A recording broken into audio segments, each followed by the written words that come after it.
Yeah, yeah. Sexy. Sexy papatani. Ona muguru we mafashani. Lips pa positioni. Mafaru watanga murokeshani.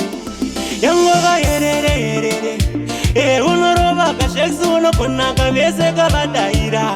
Komandoroba ndafamba makuru mamaira yangova yowerere. Bazofuma ka sexy unoroba kama fancy ya kudaira. Goma kaziye totishgaira. Mari tichispenda ipapo kafuti katobeke koma wawati chiumwa. Chifunza sane master ona kakani shaini. Nini kafute ndabuda shaini. Kwese kumaraini vakudaini. Ona shima patani shama kuruwani. Sheksikani yangova yerere. Unoroba ka sexy unokona kamese kabadaira. Komandoroba ndafamba makuru mamaira yangove yowerere. Bazofuma ka sexy unoroba kama fancy ya kudaira. Goma kaziye totishgaira.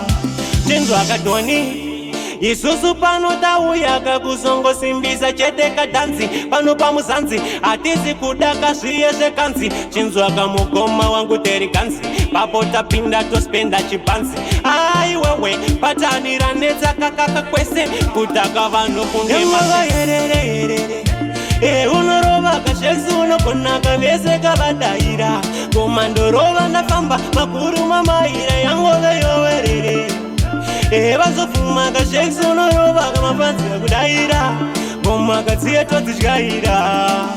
Mari tichispenda ipapo kafuti katobeke koma wawati chiumwa.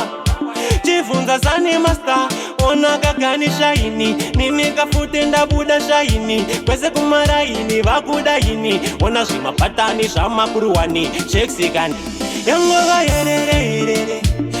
Unoroba ka sexy unokona kamese kabadaira.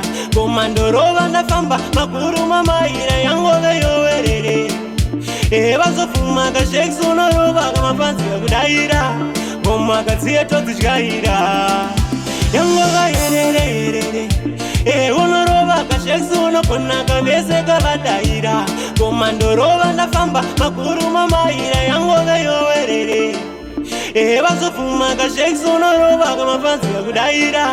Goma kaziye totishgaira.